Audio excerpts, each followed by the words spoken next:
Hi, everyone. I'm here with PJ Raval. It's so good to have you.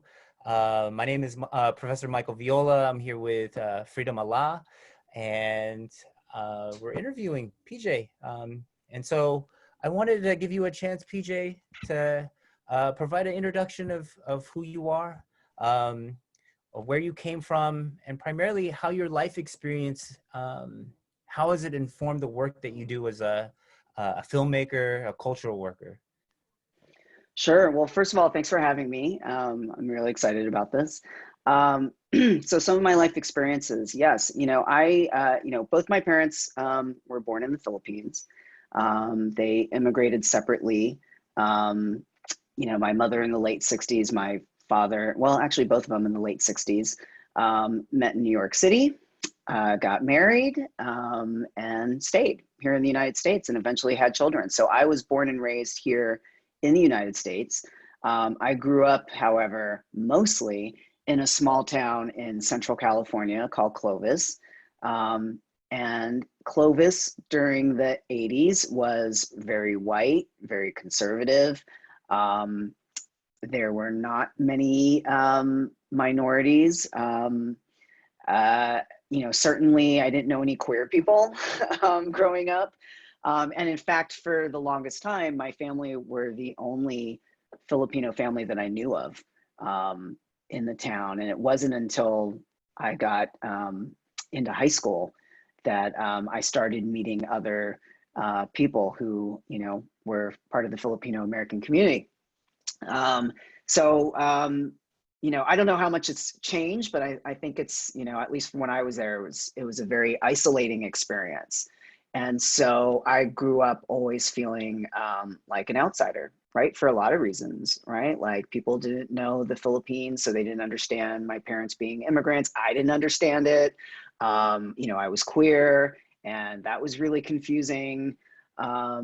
So because of that, I do think it's shaped me in a lot of ways that I understand now, maybe as an adult, that I do think it made me very independent, maybe to a fault, because sometimes I can be always very independent minded. But I think it also made me resilient, right? Because you somehow have to survive that setting of not feeling like you have a community. Because for the younger generations who are listening, just maybe it's hard to imagine, but this is pre-internet, so there was no I'll just hop on Facebook and find a group. And there were no, at least in my school, Filipino American societies or anything like that. So it really was kind of like misfits finding misfits, and kind of um, connecting on certain things. And a lot of the things that we could connect upon were all of us feeling like maybe we're a little bit outsiders.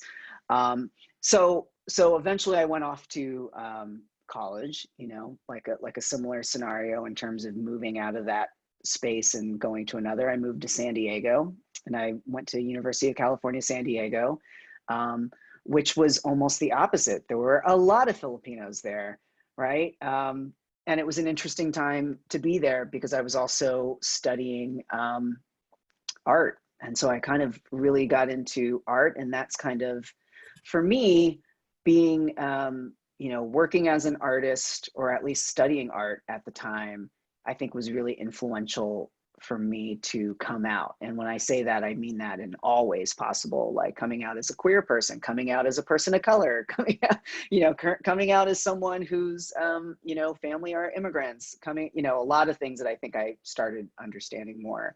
Um, and it made me think about what kind of work do I want to make and what do I want to explore in my work. And so as I eventually became a filmmaker, I think what my upbringing did was really make me understand that um, my unique experience in this world, as we all have unique experiences, is a very valid one and something to draw upon in terms of inspiration, in terms of things that I'm thinking about, in terms of things that I want to make.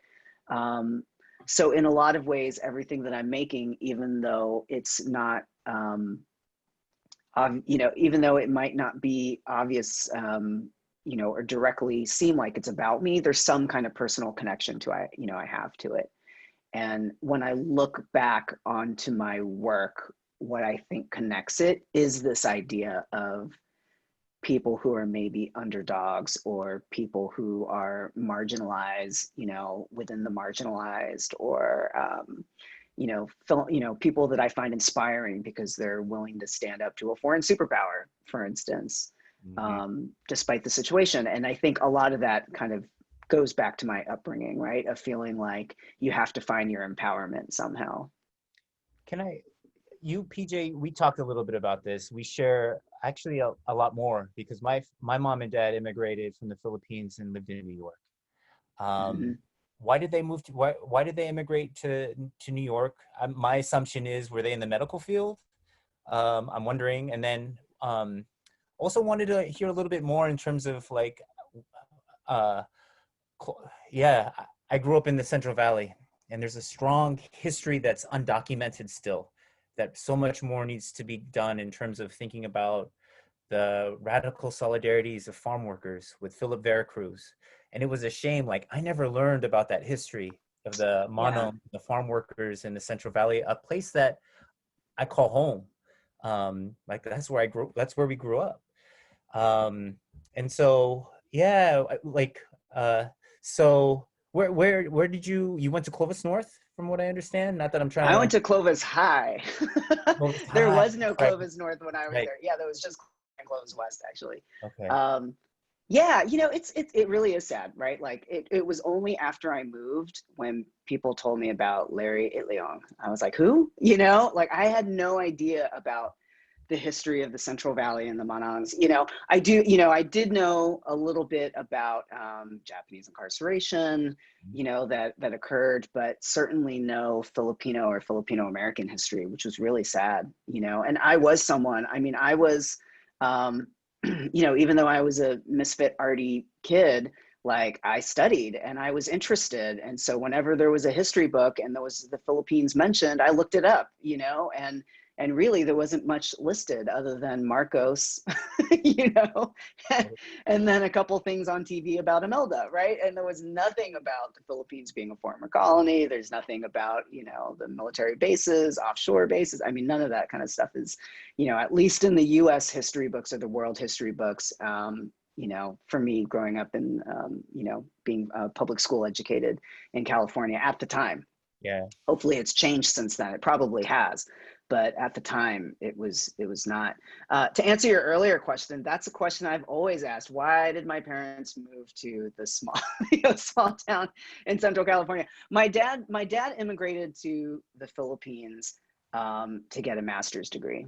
So he went to NYU and got a master's degree in computer science. Okay. And as the story goes, my mom actually immigrated to Canada. And I think because at the time when my mom immigrated, they weren't allowing Filipinos to immigrate to the United States. So she came in the wave where she went to Canada. And then when they opened up immigration to the US, she actually told me this story recently because we've been talking a lot about things like this recently.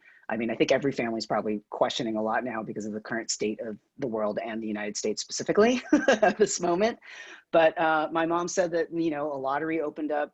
All of her and her girlfriends went down, entered the lottery, and she got it, not even thinking she was interested in going to the United States. But her older brother had already immigrated, and she visited and ended up meeting my dad, and that was kind of the rest is history. I think Where in in terms of, Canada?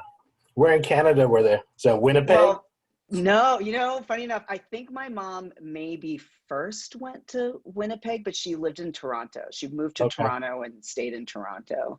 Yeah. Um, but yeah. So that's kind of what how my mom kind of ended up going there.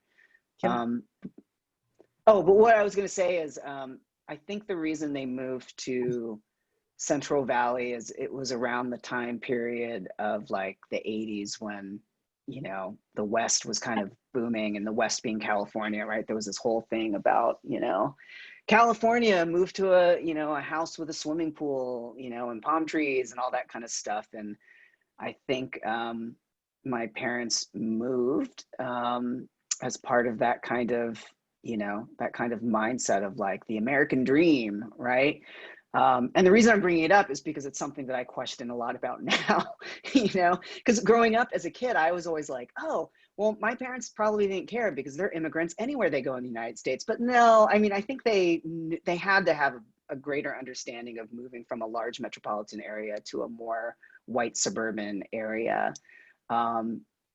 But, you know, asking my parents about it, they were like, well, we heard the schools were good, you know, and this would be a great place for you to grow up. And I was like, a great place where it was largely white and conservative? I don't know, you know, but I'm not, you know, I'm not blaming my parents in any way, but what I will say is it certainly shaped me, you know, growing up in that environment. And yeah, and I'm not going to say that I was thankful for it, but I survived it, you know, and I guess I'm thankful for that, you know, for that experience. Can you, because Free and I talk a lot about this in the sense of like, what is it that politicized us? What does the process look like for Filipino Americans to excavate and kind of search for their histories, kind of, especially in a context of living in a school system that your history wasn't and your experiences aren't centered. And Sure. so, you know, for like Free and I have talked about the role of hip hop music as a way of kind of letting us kind of explore more deeply a history of like imperialism and why Filipinos are here in the first place. Can you talk about what it like that process for you of how you became a little bit more politicized? So, and given that there wasn't a lot of information on text that you could actually find, right? So, like, what did that process look like? Yeah, I mean, you know, I'm inherently political because I'm politicized by everyone who looks at me, right? That's how I feel. So like sometimes I get asked like, "Oh, do you ever want to not make political work?" I'm like, "I don't know how to because there's always someone who's trying to take away my rights in one way or the other." You know, so I am a political being, you know, from other people's perspective. So I live it. You know, it's my identity. My identity is political and I can't separate that. So at some point, I think I started embracing it and really understanding that me just living, you know, and being vocal about my opinions and being proud about my identity, you know, being proud about my differences or my experience and being able to speak to it is really my power, right? Like that is my power. Like people have to confront me every day and recognize, you know, that I understand who I am, I'm proud who I am, and I'm going to be making work, you know, around this. And so, I think though I started understanding, you know, so that's kind of where I started, right? Like this idea of, especially, you know, identifying as a queer individual, there's a coming out process. When you come out, you just recognize, oh, soon as you take on this, you know, identity publicly, there will be backlash, right? And you understand that, and you kind of, whether or not you're prepared to, you're aware of it, right? And I used to question whether or not other people experience that. I think people do. They just don't phrase it the same way. And I'll give you an example. When my mother wanted to retire, she was thinking about it, for instance. You know, she had a lot of hesitation because she was also like, well, you know, as you start identifying as a senior, people start, you know, placing things upon you or making assumptions about you, your identity changes, right? And all these things. So I do think, you know, the way that we hold our identities, people react to it and treat you a certain way. And so I guess what I'm saying is I've always been aware of that because there's been very conscious choices that I've made to state something publicly about myself. But for me, I think the next step was understanding what you can do with that, right? Like if you can link that to a policy, if you can link that to a call for action, if you can link that to raising awareness, if you can link that to calling out the fact that you don't see anyone who looks like you or thinks like you in, you know, in some kind of board, that is where you start actually harnessing political power, right? Because you can change policy. And as I've gotten older and as I've gotten more visible, I've gotten more comfortable with that. I think early on, I was not comfortable with that. I was like, I don't want to be, you know, considered overtly, you know, political in any way. And now I'm just like, you know what? It's like you know, at this current day and moment, it's like a disservice not to.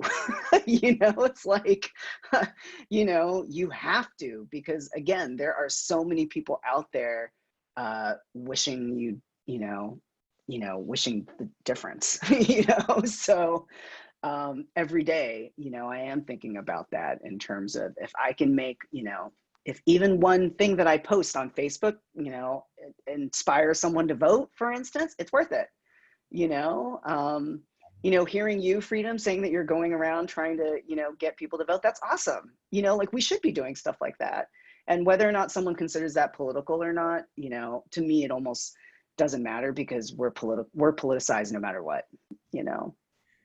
Your film goes super political in some really important ways, in regards to not only thinking about Jennifer Lade, but and transgender rights globally, but also putting into question the role of the U.S. military and empire building. And so I'll link the interview that you did. I think it was with PBS, that you give kind of a context of how that came about, and you tell that story. And I wanted to provide you an opportunity to also think about, or to share, what did you learn in its creation, and then anything along with you would have changed in the process of making it. And that's pretty open. But maybe just sharing a little bit about Sure. the story of how it came to be, and like reflecting on, now that it's been a couple of years since it's out, reflecting on how that's changed you, how you're seeing it being received in the community. Yeah, I mean, in the process of, you know, part of the reason why I wanted to make this film was because I started feeling like this is the film that I wish I could have seen, right? Or this is the film that I want to see, to kind of put it into a larger perspective. And in the process of doing it, I think, you know, through research and just through making the film itself, I learned a lot about the Philippines that I didn't know. Like, I didn't know that pre-colonial Philippines, you know, that there was a large female, you know, led community system. I didn't know that. You know, I didn't realize that when Spain colonized, they intentionally tried to eradicate these women leaders. That makes, you know, it's sad, and hearing it and seeing the way that imperialism works, I understand it now, why they did it, right? Like, these are things I didn't realize. But I guess what the greater thing was then understanding where the current day Philippines came from, right? And understanding that made me understand people like my generation, you know, my parents' generation, of those who immigrated, and what they thought the United States was. And it made me understand more about myself, about why, you know, how I grew up in the United States and was taught certain things. And then it brings me to my current moment now as an adult, understanding all of this and having a larger understanding of the way that political systems work, and the way that history repeats itself, and the way that there are people in power who are doing things behind, you know, maybe not publicly said, but are part of this ongoing legacy of imperialism, for instance, or white supremacy, for instance, all these things. I think myself, and I do feel like a lot of people that I've spoken to about it feel a similar way. There's like a decolonizing that has to happen in your kind of consciousness.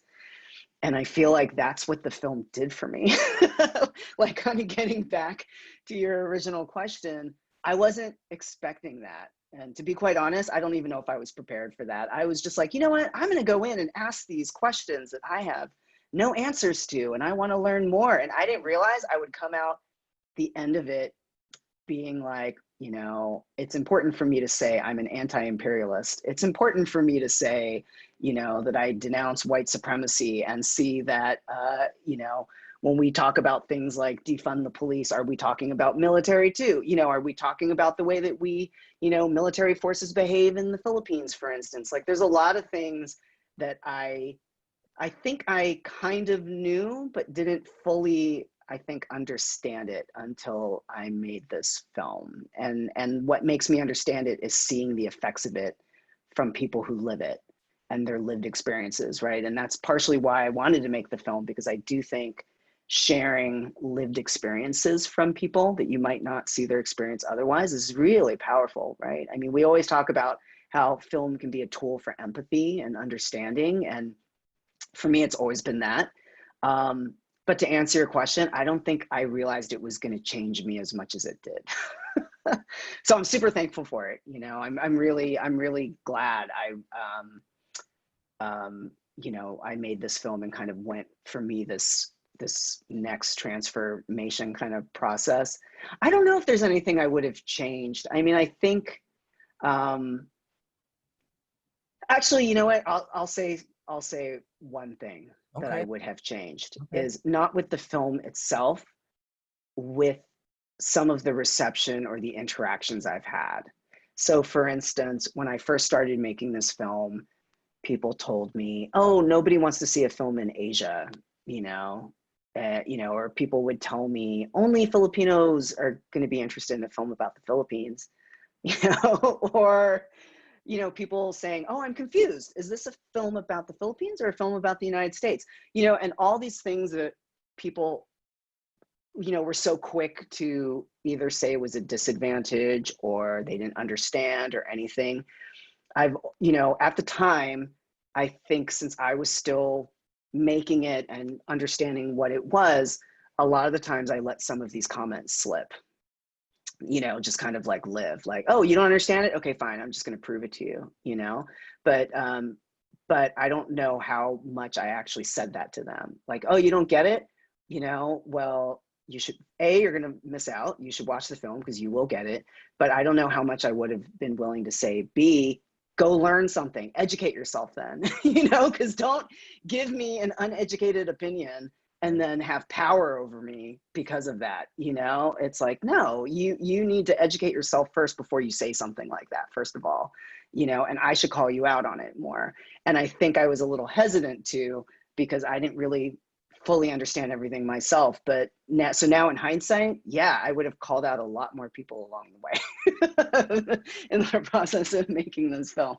I mean, it might have jeopardized me actually getting to make the film, but now that I, you know, can be in the position to say, well, then watch this film, like now I'm definitely going to keep doing it.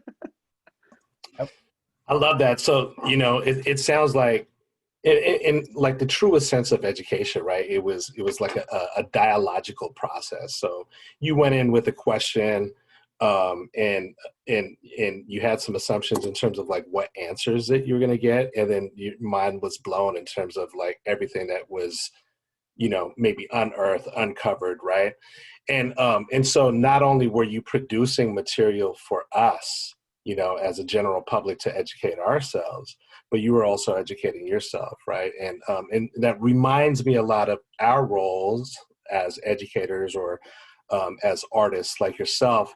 And it also reminds me of, you know, the Pan-African revolutionary Amilcar Cabral and his quote on culture, in which he says, "Culture is simultaneously the fruit of a people's history and a determinant of history at the same time." And so on that note, I kind of want to go back to what you were saying in terms of you know, what you uncovered or discovered through your educational process, and what you had discovered about pre-colonial Philippines, and how in many ways it was a heavily matrilineal, matriarchal society, and even research suggests it was in many communities and societies throughout the archipelago was led by folks who would have maybe been characterized today as trans-identified, right?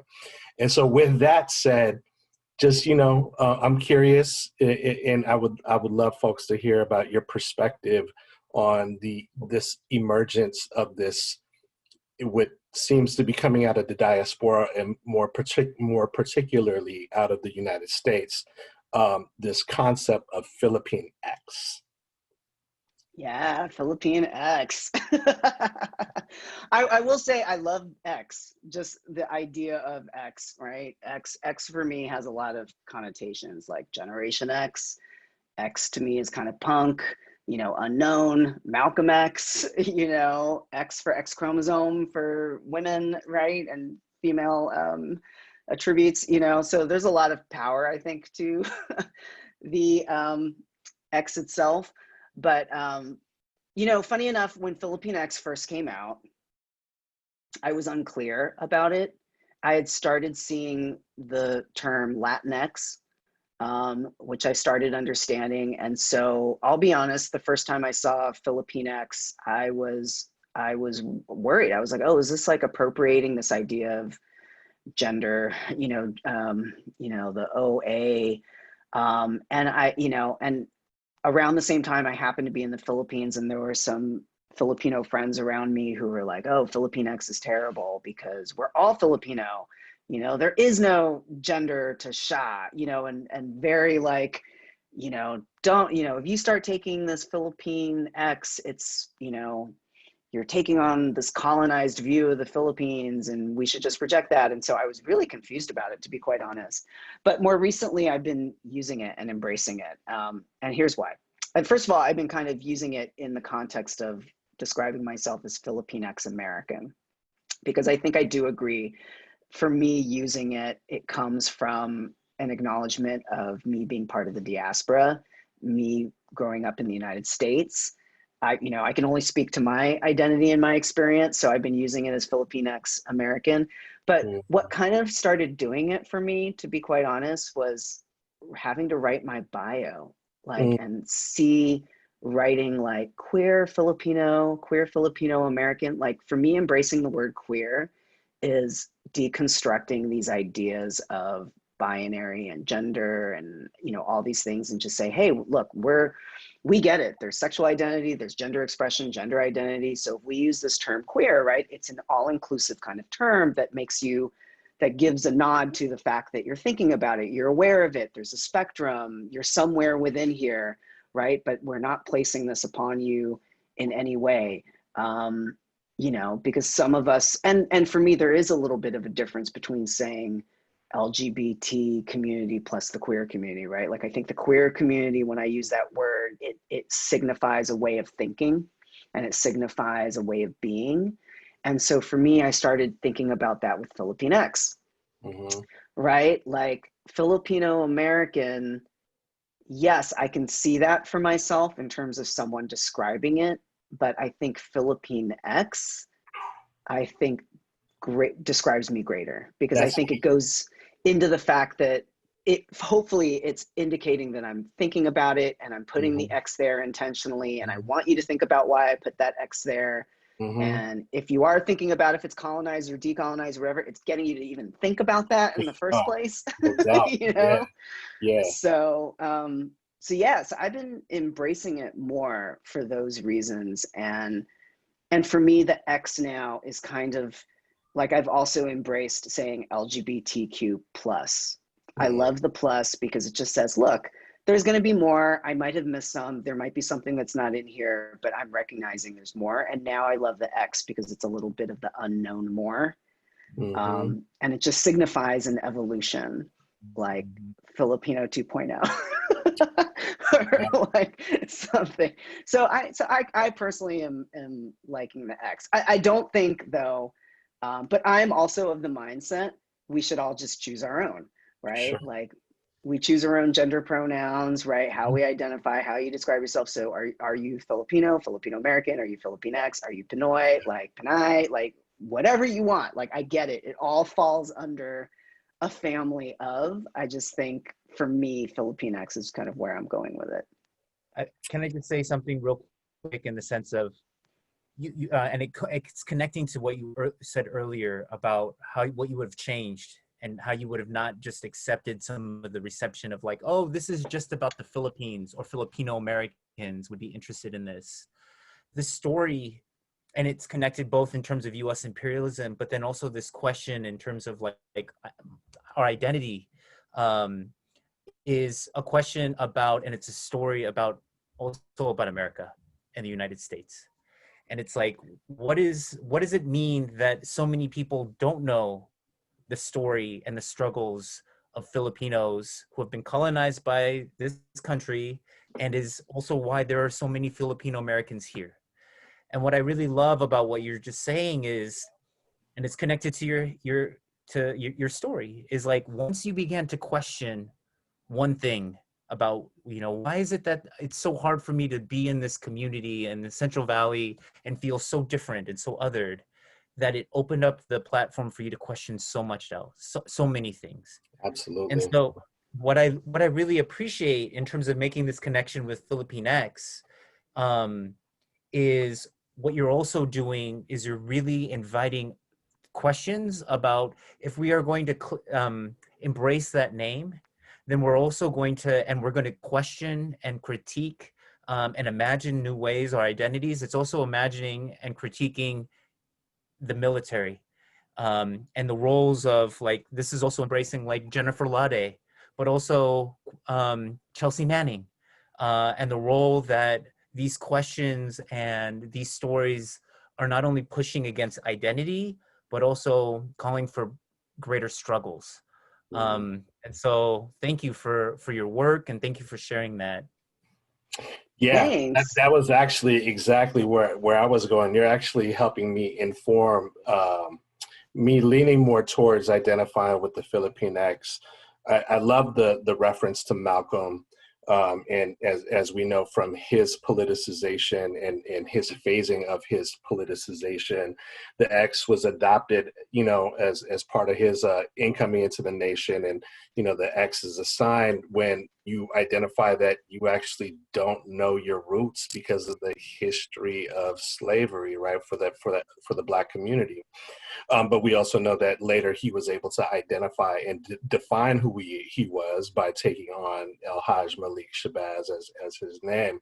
The X for me in discourse with you, and I just want you to know that you're informing, kind of my own perspective on it, is helping me identify.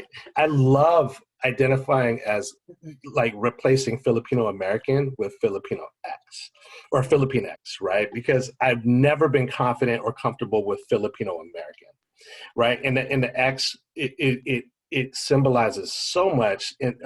In particular, I think also the fact that many of us in the diaspora have forgotten, right, about the connection to home, and other than the remittances that our family sends, or the periodic visits to the Philippines, but we don't, because we have not maybe engaged in that political process of identity, have not identified maybe the political economic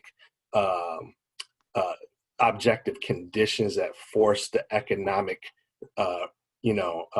emigration out of the Philippines into this 15 million, kababayan diaspora throughout the world. And so I love the Filipinx because it promotes nuance, right? And that nuance is where we get to kind of critically think about what is and what isn't, and why isn't it, right? And so I love that. I love that also because it embraces our our gender nonconforming folks. And, I think when we're, and I apologize for being late. Earlier, I was canvassing for a local candidate who's going up against a big money, candidate in the community. And, we are doing work on multiple fronts, right? And I love the X because it embraces our folks. And for me as a cisgendered male and all my privileges, right? It's important for me to embrace that folks have different experiences. And so for me to embrace Filipinx is my attempt to be a strong ally and advocate for folks who do not fit the binary. I want to move us into real quick into my last question. Earlier you were suggesting that everything is political, and I love and I identify with that perspective. And I still have a friend. I have a friend who used to say the way you take a shit is political, and we could qualify that all day. And With that said, what are some of the new questions that you are pursuing in your current work? Yeah, so I mean, this is a great lead up to it because I am really embracing that X, right? And so, because for me, the X is kind of this intersectional way of thinking, you know, and freedom, I love what you said too, because it is too, you know, for me, part of adopting it was also a nod to the non-binary, but, um, making sure that it signifies an allyship with that, right? Because it's not just meaning you're a queer Filipino person. It just means we're all kind of embracing this way of thinking. So I have been thinking a lot about that, right? When I was making Call Her Ganda, kind of Michael, as you, pointed out, I thought of it as kind of the space between the US and the Philippines. And I thought about it as the space between, Filipino American and, Filipino, right? And this Filipinx and this being, what some academics would call the liminal space, right? Between places for the diaspora. And so now I'm really interested in thinking about stories that come from that kind of unique perspective of those who kind of live in that kind of liminal space. So I'm really interested in kind of making work so that when people ask, like, is this a film about the Philippines, or is this a film about the United States? I will say it's both, right? Because I'm making films that live between the two, in this third space, right? That we need to recognize where a lot of us live, right? Because, bringing it back to, your early question, Michael, like when I was a kid, if people would have said, are you American? I would say yes, but I would feel like I was kind of lying a little bit because I didn't think the rest of America thought I was one, right? But then if I were in the Philippines and someone would say, are you Filipino? I'd be like, no, I'm from the United States, right? And so I think that space, that's something that I've always been unclear about, is now the thing that is actually driving me to make a lot of work, right? That's I dope, really want to man. make work from that. Um, and I think, earlier you guys mentioned hip hop artists. Like, I think hip hop artists are doing that. I think painters are doing that. A lot of creative people are exploring that because that's been our experience. This is what we know, right? We make work about what we know and what we've experienced. And so I do think right now the arts are really exciting because people are questioning all these things and putting it all into, on display for us to, like, listen to and watch and understand and talk about. And, I'm super thankful to have this conversation because I think it's, I think it's people like us who are having these conversations, and hopefully we're, educating other people, and the two of you as educators, bringing this to new generations and having them think about it and then see what they do with it next. I think is super exciting. So now I'm really, excited about embracing these kinds of, like, intersections, these, things that are unknown, things that are unique to just Mhm. my perspective and our perspective. And understanding that whatever I make and wherever that comes from and wherever it goes will connect to other people.